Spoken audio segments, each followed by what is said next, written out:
All right, good morning, everyone. Just a reminder that this video is being recorded and it is used for training purposes only, that no real students or data is portrayed in the video, and any likeness to any real student is purely coincidental, as we will be working in a sandbox server full of fake students and fake information.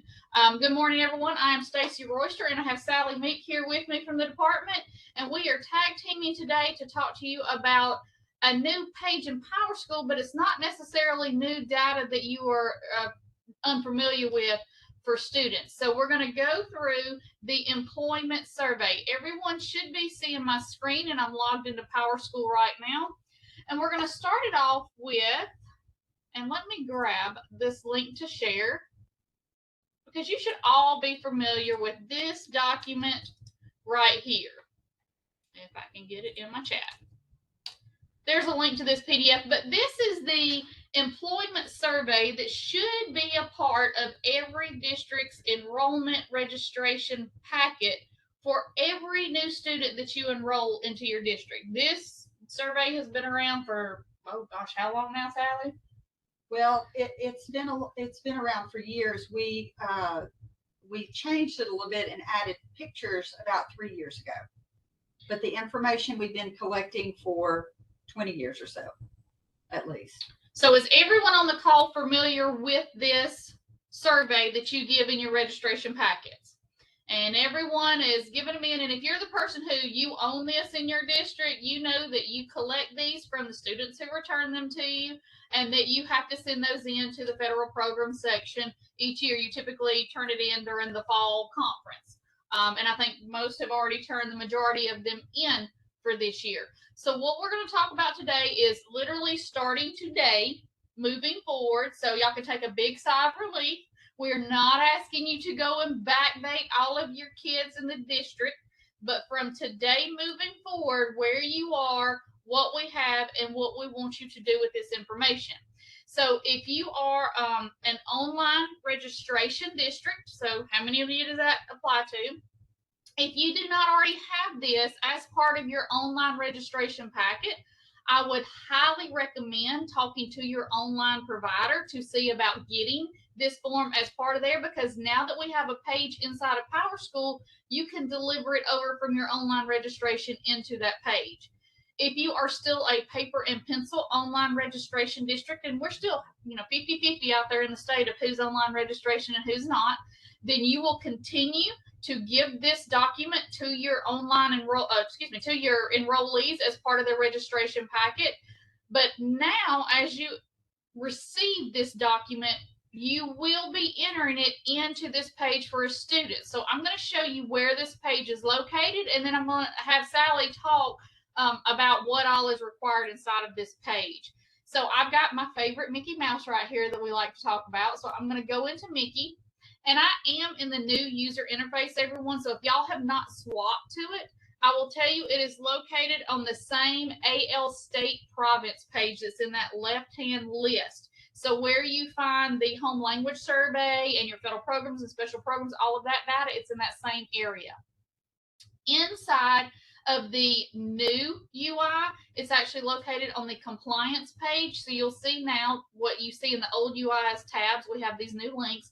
And here is the employment survey. And the questions that you see on here, and I know it kind of freaks a lot of people out that you don't see the pictures on here, but that's okay, because it's the data that we're going after. Pictures just help parents. The data and what to enter is word for word what you see inside of this right here. So you will mark inside of PowerSchool based on how the parents respond to this document right here.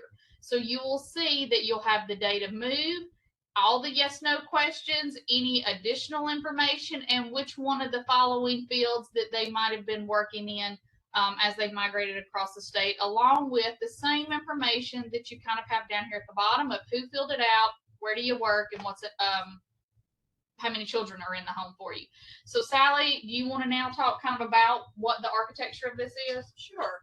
So at the top, you see the date of the move. I just want to clarify that that is the date of the move from the form that the parent provided. That's very important. The purpose of this form is that we were able to identify families and children that may qualify, may be eligible for migrant services.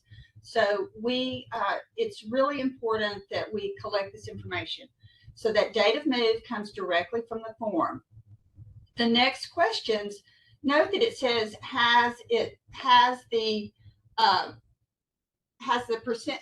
Sorry, get that a little bigger. Yeah, there we go. Okay, has the parent guardian ever traveled in our state? That is new language that we, when we redid this form, we changed it from move to travel. So if you have a form that's coming in that does not read exactly like this form, that means that you need to update the form that you're using for enrollment, because this language is the most current language that we're using, and it is based on ESSA. So you're going to see how the parent responded, and you'll mark yes or no, very simple. Then the next, number 3 is going to be something that you'll type in there, list any other work that the parent or guardian has done that is not mentioned.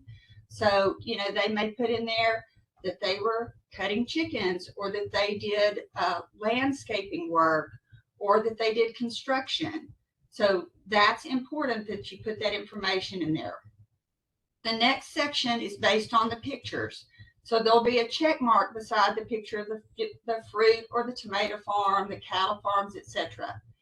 And then at the bottom, there's the parent information. Now you'll notice that you are not filling that in on this section because we already have that collected in PowerSchool.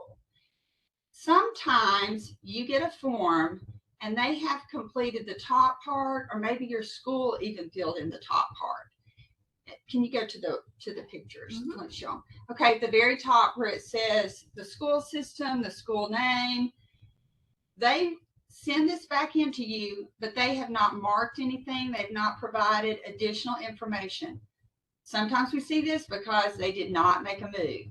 Okay, so what you're going to do in that instance is on the tab, you're going to go down, and where it says name of person completing the survey, you're going to put in there parent of and the child's name. So in this example, it would be parent of Mickey Mouse. That way we know that the form was turned in, the parent completed the form, but they did not provide additional information. And that way we're not going to ask you to go back and have the family complete a second form. This is a form that is completed only when students move in, so when they complete an enrollment packet. Now, because children are migratory that we're searching for, it's possible that they will move away for 6 months, a year, 2 weeks, and they may move back. When they re-enroll, then they would complete this form again, and it would be entered, because we want to know about their moves. That's what we're trying to find out from this information. And so in this case, because a lot of times we have that, and y'all see it with other forms too, the medical form, where if the kid's not taking a medication, a parent will still just sign their name and just turn it into you. And there's no information to actually enter inside of PowerSchool. So to signify that you did get a return on that, so that you know that you can check that off the list, you would just send right here, if Mickey Mouse, parent just turned it in with nothing selected. Hopefully, the hope is that parents, if this doesn't apply to them, will check no. And then you put no and move on. But if they don't, you just put their, parent of Mickey Mouse turned it in, hit submit. Now, if the parent actually filled out the information, so I'll just pull up a second student real quick. So let's look up Wednesday Adams. Gotta love my children that I have in this database. And so I'm on her employment survey. So let's say that they did return it, and they said that they moved into, Alabama in July 3rd. So I'm going to make sure I put that date. So like Sally said, make sure you're not putting the date that you're entering this data in. It's the date that they indicated that they made the move into the state. Have they ever traveled? So if whatever they put on that form, you mark your yeses, your nos, you enter in any information, you select all that they have indicated on that form and submit through. And you can fill out that bottom. If they enter all that, put in their place of employment, put in the survey, how many children, if they enter all that in on that document, you go right on through that. And where do you find the most updated form of that document? So if you do not know, because I'll tell you, I didn't know because I live in the PowerSchool world, so I have experts here and we partner up. We have the EGAP resources manual, and this right here goes into all of the migrant Title I Part C migrant education information. So you will even here see translated employment surveys. So have you been needing a Spanish survey? Did you know that we provide that one for you, that you don't have to go out to your translated services? And I know y'all are saying now, Stacy, what is that link? So I'm throwing this in chat. So that is how you get to this website that I'm on right here for these ALSD resources. Here's how they are in the different languages. Here are the other forms that you might need inside if you're dealing with migrant information. So if you don't have, there's your English one. This is always kept up to date. So as the form changes, it is changed out with these and all of these languages right here. And yes, I think the one that I have and the old one was the one Sally and I were going back and forth off of. But here is the correct one that's got the student name. So if you want the most accurate one, do this one instead of the one I have in Drive for you that I shared earlier. I just needed a picture of it. So the English version and the Spanish version have the option to add the student name. If you have another translation such as, okay, here's the Spanish, it has the student name. You're welcome to write the student name on the form. If it's Ukrainian or Russian or Lao, whatever it is, you can write it on there and that's fine. Lost my track. Oh, if you have a language that you're seeing a lot in your district, okay, they're coming in, there's been just seems to be a large population coming in, and we don't have the form translated in that language, if you will reach out to me, I will get the form translated. That's why we now have Ukrainian and Russian, because last year I had an LEA contact me and tell me they were getting a large population of families that spoke Ukrainian or Russian. And so we had those translated and now they're available. So just reach out to me if you see one there that you are not able to, that we don't have the translation available. And we will definitely help provide those for you. So there's where our resources are. And when I send the recording of this out, I'll link back to this website in here as well. So you'll be able to see where to get all those from. And I'll try to remember to throw a screenshot in there for you as well. I did see a question in the chat from Patrick, and I do want to show this. He asked, if I do the online registration, what fields do I need to tell them to map to? So remember, every time a new page develops inside of PowerSchool, if you go to the question mark in the top right-hand corner and go to State Reporting Help, you can always see the most recently added pages. And notice right here, you'll see Employment Survey. So if I click on Employment Survey, this, Patrick, is what you need. This is going to list your table is inside of the brackets and the field name is right here. So these would be what you would need your online registration vendor to map to if you want to go ahead and start writing those into it. So that should, perfect. That should get you all squared away.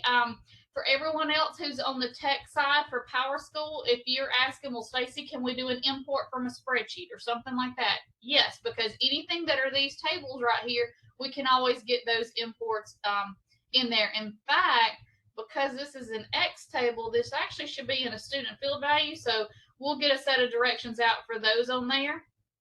But we all know that you're not enrolling 100 kids every day. So this isn't going to be that much of a lift for you. The biggest is going to be, your brand new kindergartners that you're going to be bringing in August when you start those. But that's going to be your starting today. So as you enroll kids in your district starting today and you get that employment survey back from them, we want you to start adding those into PowerSchool. And correct me if I'm wrong, Sally, but if anybody has not turned in any of their forms from fall conference and you have a stack of 5 of them sitting on your desk, then you need to go ahead and add those into PowerSchool as well. And one of the things that we will do for the districts is, just like we've done on all the other pages, we are going to get an enterprise report created so that as you are entering this data, you can then pull a report to see who you've entered everything in on. So that will help you once we get this all out to you. Someone said, can we show again where we find the survey in PowerSchool? Absolutely. So I'm going to go back to the main screen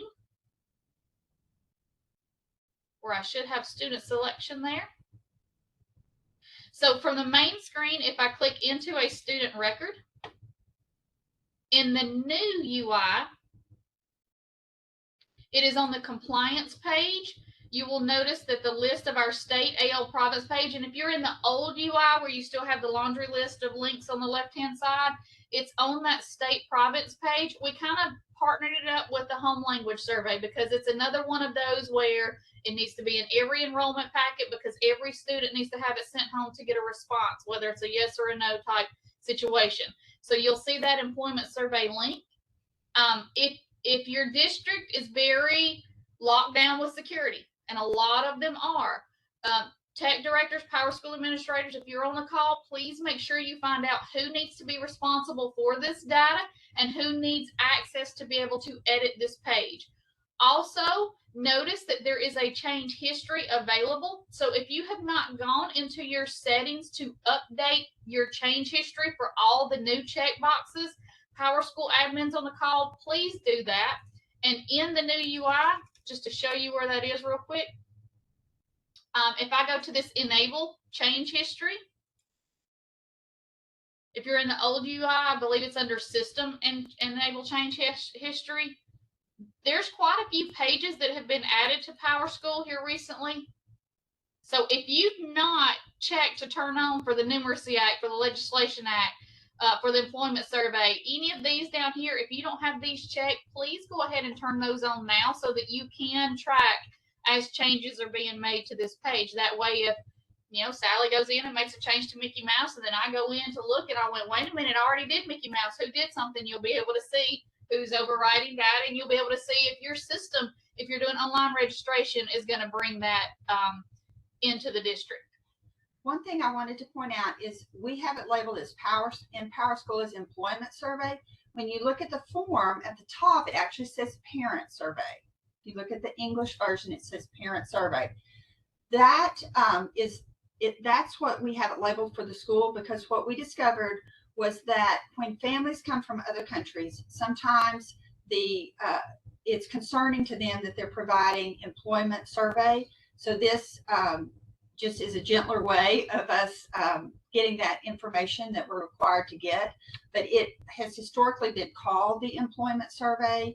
I think everybody knows it as the employment survey. So, but that's the reason there's a difference in those titles there. All right, Wendy has a question, a good one for you. Will we continue to send the forms after inputting it into PowerSchool? So what do they need to do with the forms We now? will no longer collect the paper forms. So we will be able to pull a report. I will be able to pull a report here at the state. So there will be no need to print these forms. If you collect them electronically, we don't need you to print them because we will not be collecting them.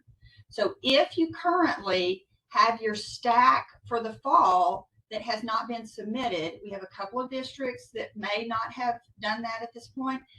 You may send those to the regional coordinator that had contacted you. If you're not sure who that is, you can certainly email me and I will assist you with that. If you submitted your parent employment surveys at fall conference or in September sometime, you received a verification form or a receipt, which you then uploaded into EGAP 2.0. Any employment surveys that you received after you submitted your fall collection, you need to go ahead now and input that data. So say you collected, somebody enrolled on September 26th. Go ahead and input that data. There's no need to send that to me. So any surveys that you currently have, go ahead and start entering those into PowerSchool. And I think that answers your question as well. Elisa, I hope I'm saying that right. You will add it into PowerSchool and you won't turn in those paper copies for us any longer. Leah, you mentioned the new view. This is news to me. This is something the district PowerSchool people. So yes, Leah, the enhanced user interface that gives you this new kind of boxy view over here is a district decision to turn on. So if the district, they have to get together to decide when they want to make that new view on there. And there's a couple of training videos and a slides presentation out on the Alabama PowerSchool website that will show you the new features inside of it. Patrick, can you go over the change history again? So yes, Patrick, this page does have a change history box. So you'll notice that it captures anytime anybody makes any change. So you can see right here that it captured at 10:09 on October 3rd that Stacy, had nothing in there before, and then she went in and marked yes or no on some of these and input that data. And you would need to make sure that you update, because this is a new page into PowerSchool, and every time a new page is introduced to PowerSchool, we always tell compliance to enable change history tracking on the pages, but districts have to go and turn that on so that it actually will start recording it. So if you go to your enable change history screen and make sure that the checkbox for employment survey and honestly any others that are blank, go ahead and turn them all on. So if you've missed the last couple of pages, sometimes I forget to remind, I know, just go through and check all of them that might be missing. One example of when a change history might occur on this form, we have two types of systems in Alabama. We have funded systems, and they receive Title I Part C funds, and we have unfunded systems, and they do not receive Title I Part C funds. A funded system is going to utilize this form, and they're going to go out and they have employees in their district that will go and interview the families. So they may get this form and gather some additional information that they need to put inside the form. So that might be a reason that the form would change. All right, and Joel says, will we have to reach out to PowerSchool enrollment if that is what we use, or will they set it for us automatically? You'll have to initiate that conversation, Joel. So because we don't take anything to assume that y'all want this to be a part of there, it can still be a part of a manual document that you hand enter if you want to. But I know if you're paying those big bucks for enrollment and you can get it to be delivered, and that's one less thing your registrars have to enter, then I know you definitely probably want to investigate that. So y'all will have to reach out to your online enrollment provisioners and see about getting that set up. Who is this form applicable to? New student, returning student, a certain demographic new student? So every child that enrolls in your district should complete this. If it's the first enrollment, or if they've moved away and come back, they need to complete it. The students who should not complete this are the ones that are transitioning from one building to another building. For example, they're an 8th grader and they're transitioning to your high school in 9th grade. There is no need to complete this because they have not recently enrolled in your district. They're just changing grade levels. So if that makes sense, those that are just coming from outside of your district in, those will need to. But if you're just moving them around in your district, you don't have to. Charlene says enrollment can provide a delivery patch to move the data into PowerSchool now if you contacted them and set this up. That is good to know, Charlene. Thank you for sharing that. She is my enrollment expert. Kelly, did I understand correctly? If the parent did not complete the form completely, under anything other than the district at the top, that the only time we enter the info in the name who completed the form, or do we always put that information in? So if the parent provided the information and the form was completed by the parent, I'm Sally Meek, I'm the parent, I've had to do this with my children, then you would put in there completed by, and you would put my name, Sally Meek.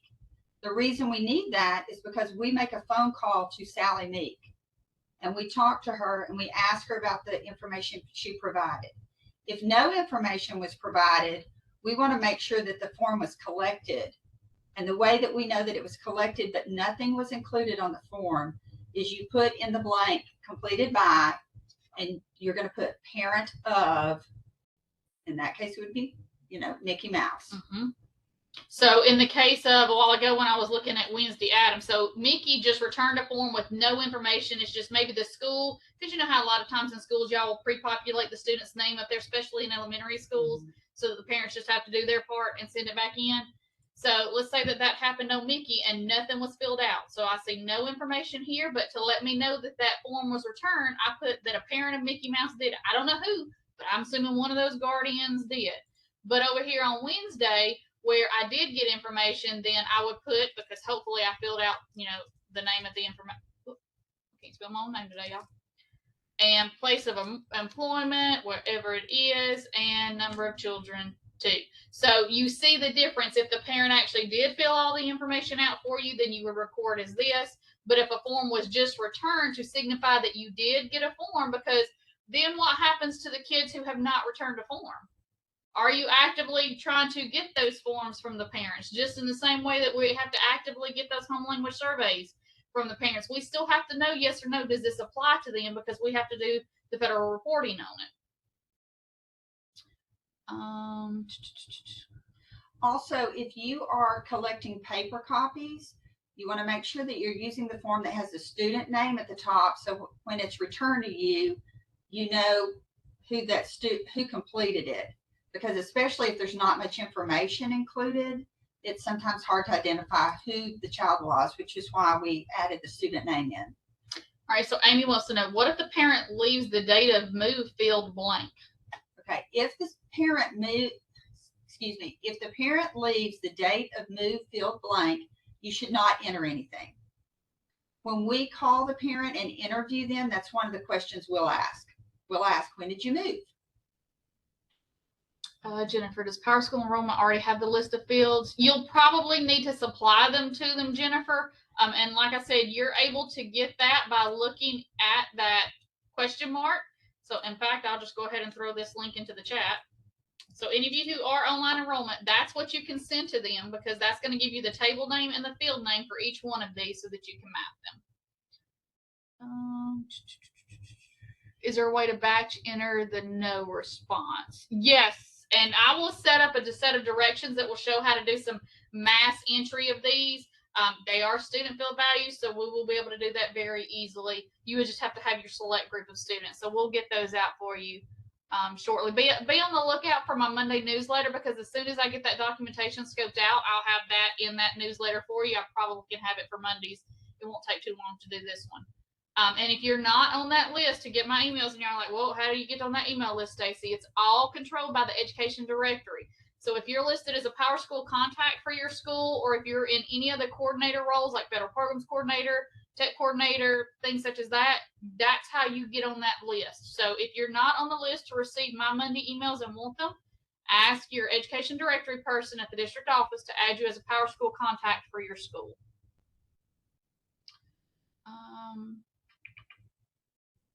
And remember, this is being recorded, so you will be able to watch this back over if you missed any of the step. After we enter the information, do we keep the paper copy? No, there's no need to keep the paper copy. Perfect.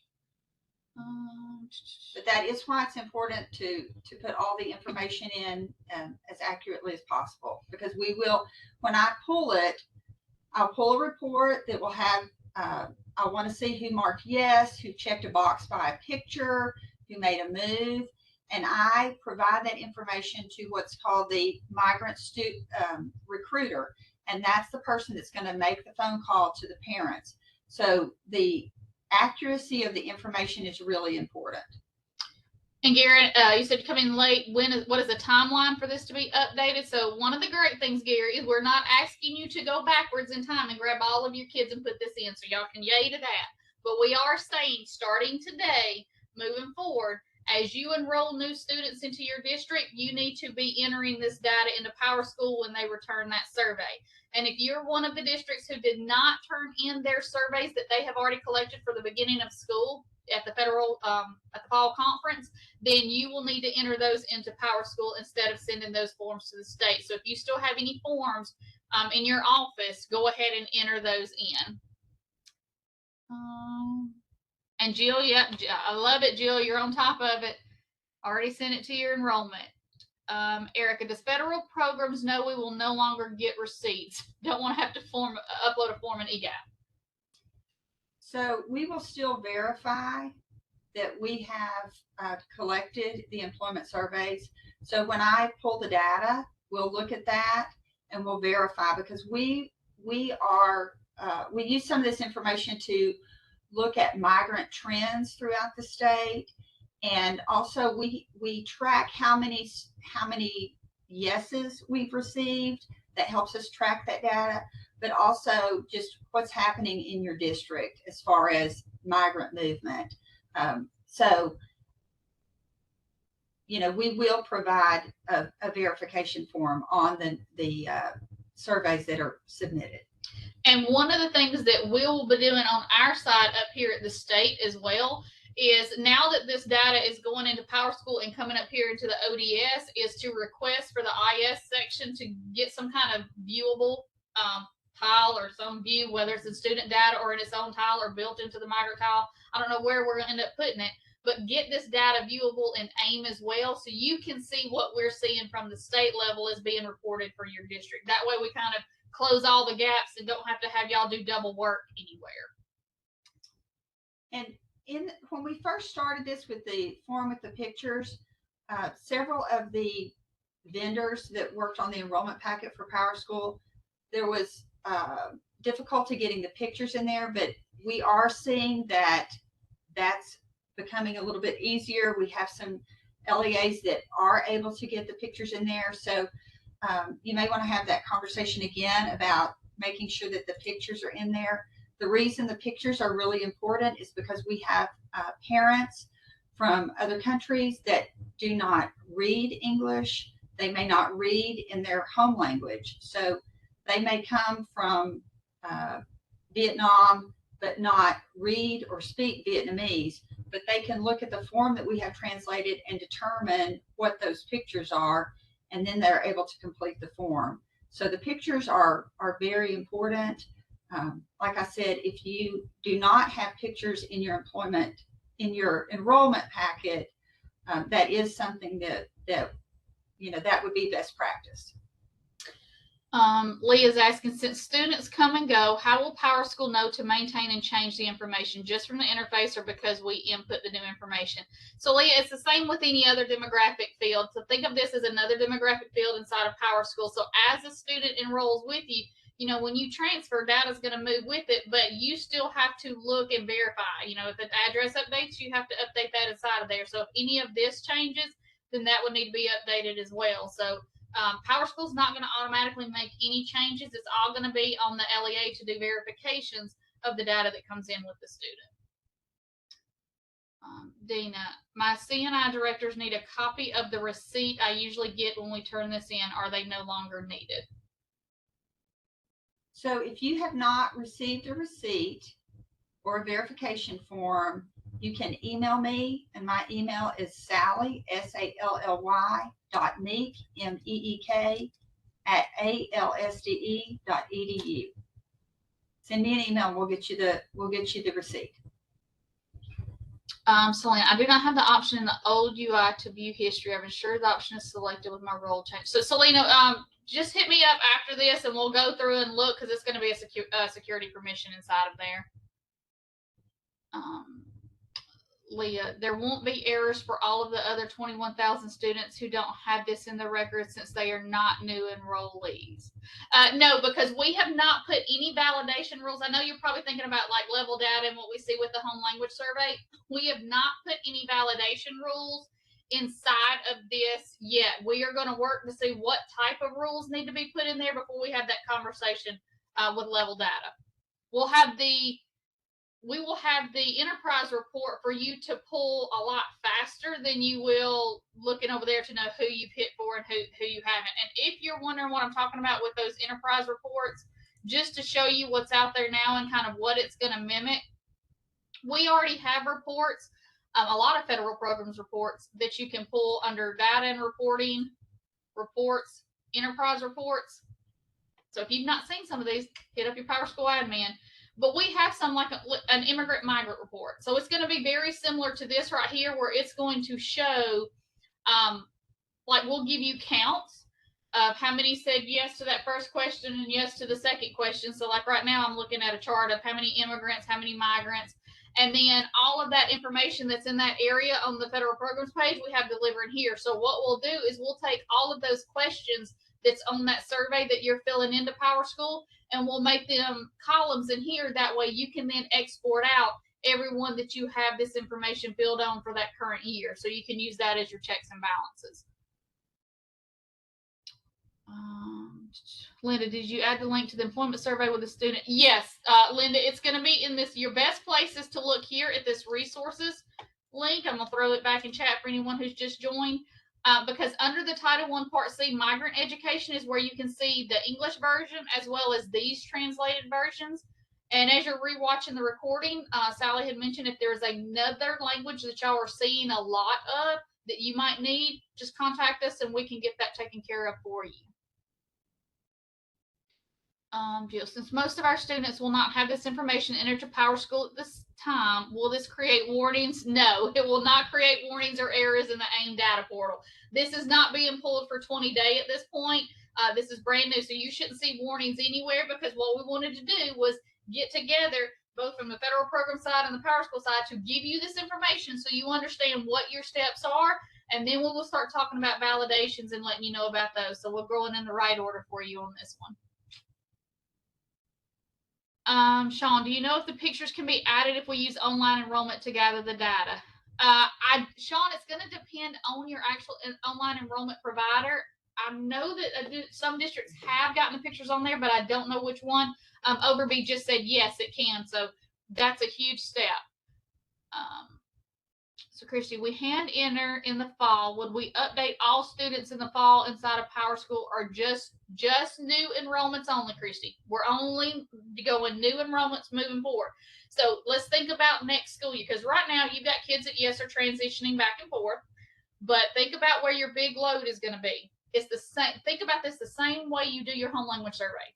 Your big time is going to be in August, when you get all of those brand new kids that have moved into your district. And like the home language survey, you got to fill them out on all the new kindergartners, all the new pre-K kids, all of those. So your heavy lift's going to be in August with that kindergarten class that you have across your district, and then you're going to trickle in throughout the school year. I know January is another big time for enrollment. We're at the semester change. A lot of families move, so that's when it's going to be. But it's just going to be those new ones moving forward.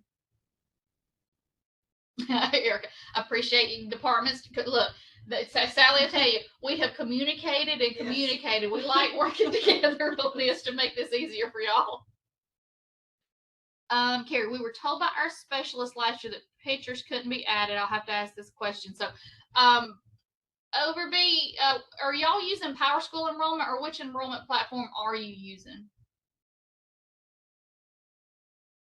Okay, so Tiffany says that they are using PowerSchool enrollment, and y'all know how sometimes if y'all get the specialist in enrollment who's not as well versed on what can and can't be done, if they tell you no, you say that yes, you have heard that it can be, and maybe they just need to talk to somebody else. And if you get pushed back on that, just let me know and I'll back for you. Perfect. Oh, lots of people are saying yes, they've gotten it. Right. We love it, because this is going to make it so much easier for y'all. I mean, all the way around, this is going to make it easier. All right. Well, I think we have made it through all of our questions. Just a reminder, this is being recorded, so we'll send this out to everybody who got the original invite. I'm going to link to this resource document page that I have right here, so you'll be able to have those if you need it. I'll also link to the actual table and field page, so you'll know what to give your online enrollment group if you are that.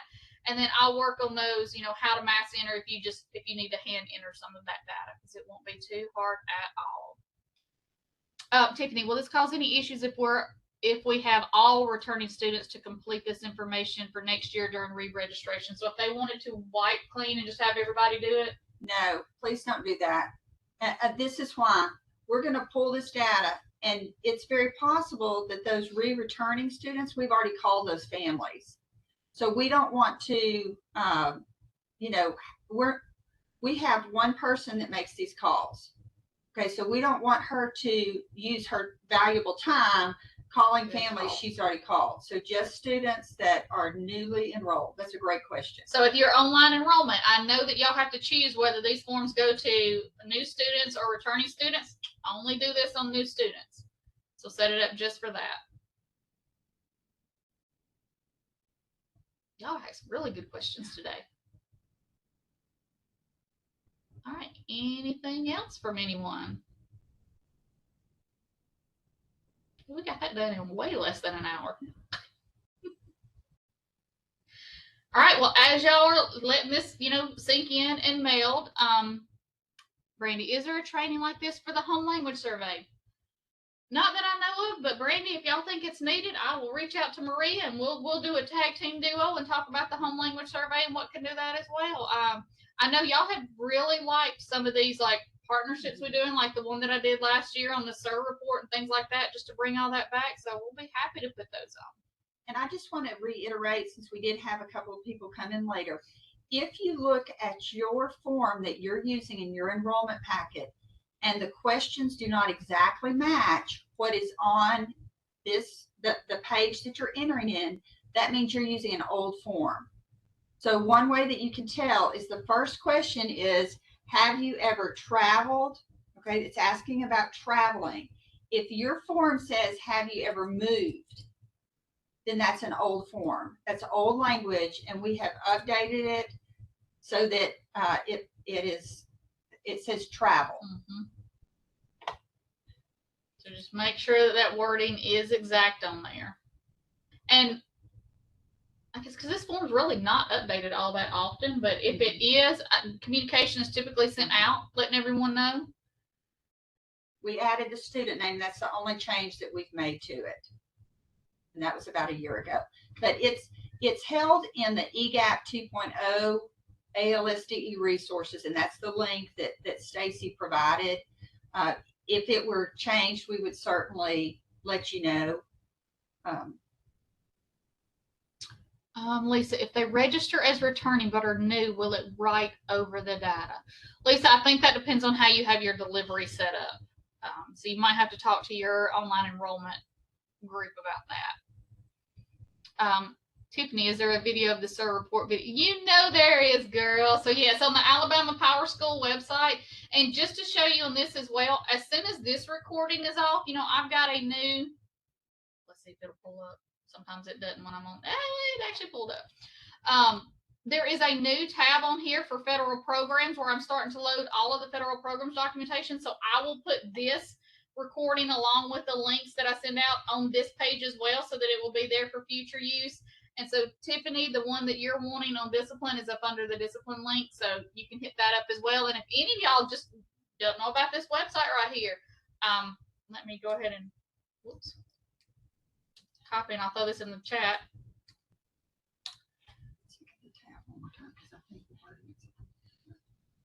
Which one? The PowerSchool page. PowerSchool page. Oh, here we go.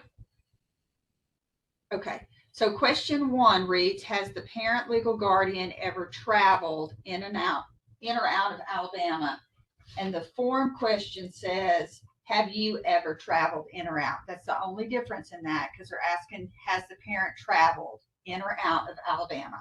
I knew the wording was just slightly different, but that was so it made sense to y'all. Yeah, because what we didn't want to do is put inside a PowerSchool, have you ever traveled? Right. Thinking that you would be. So yeah, we had to kind of flip that word right there so that it would make sense to you on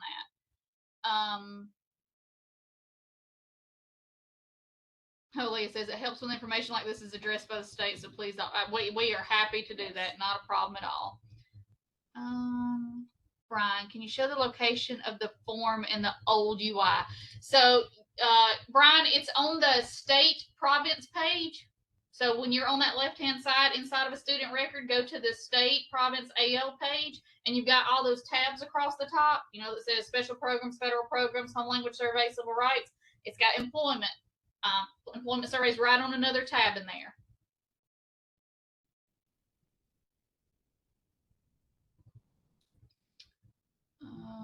Gary, the data sheet says survey name is only 1 character.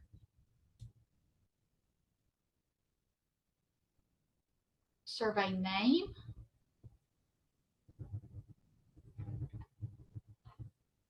I don't know what you're talking about on that one. I know on these that are all 1 character, just your yes, no, 0, and 1 check boxes.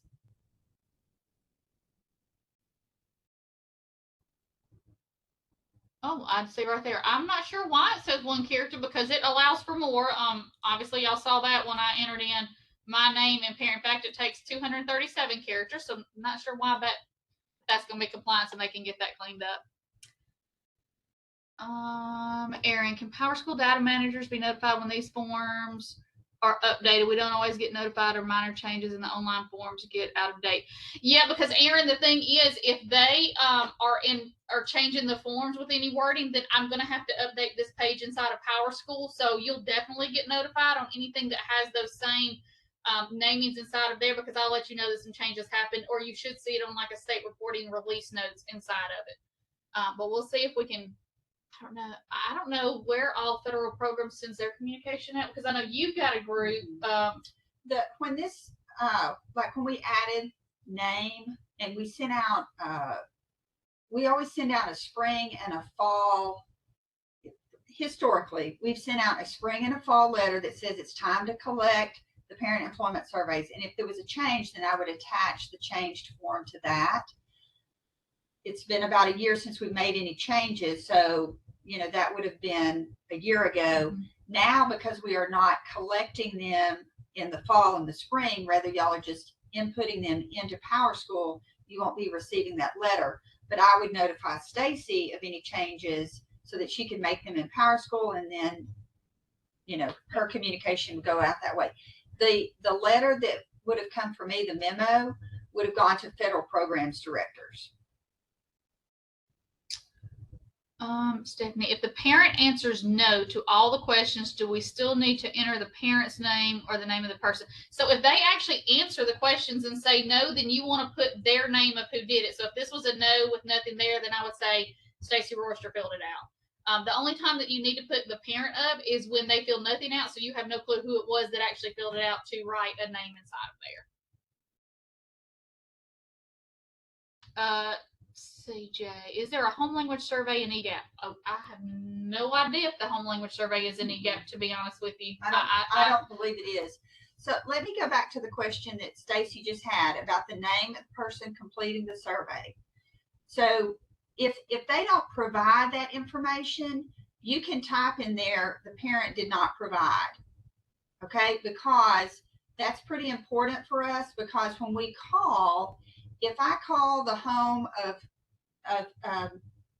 Wednesday Adams and I say, may I speak to Stacy Royster, and I start having a conversation about her completing the form, that may be confusing to her. But if I call and say, hey, can I speak to the parent of Wednesday Adams? We received a form that you completed. Were you the person that completed it? You see how that conversation is a little bit different. So if that is not completed, as far as the name of the person completing the form, you can type in there, parent did not provide. Heidi, I have one survey that was recently submitted, so I was trying to enter the information. I don't see a date of move anywhere. Should that be on the form? Are you talking in PowerSchool or on the actual form itself? It is down here. Oh, well, let me get to the English one so I know what I'm reading. It's down at the bottom, Heidi. So we moved it to the top because that is a very important field to have. So we started the survey with that so that you would have that and fill it out. So you should see it at the very bottom down here where they're filling out their parent information. And we didn't have you to put like the address and the like phone number and everything, because you should have contacts in on your students, so we can pull that from the contacts table up here at the state to look at those. Lisa, so as the PowerSchool enrollment specialist, I have to check with federal programs for changes.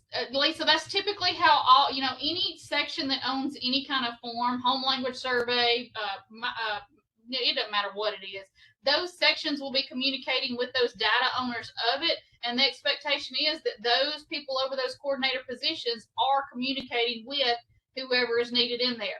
Now, if it's things that I find out that I know affects PowerSchool and what has to be entered in PowerSchool, I always try to include that in my emails to all the data managers and PowerSchool specialists as well. So it's always got to be like a collaborative effort between all teams here at the state and at the districts. Leah, the only common home language survey is the one within PowerSchool. Systems actually have some flexibility. I recommend using the one in PowerSchool because it will help. Yeah, and that's things that Maria has stated, so thanks for backing that up right there, Leah. And Heidi, I see it now, but it is blank.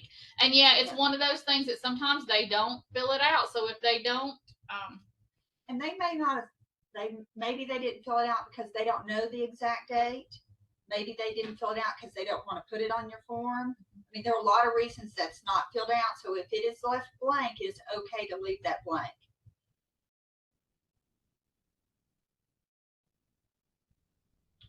All right.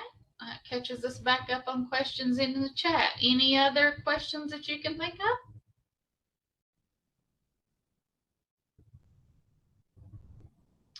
All right, well, guys, I'm going to stop the recording. That way it can go ahead and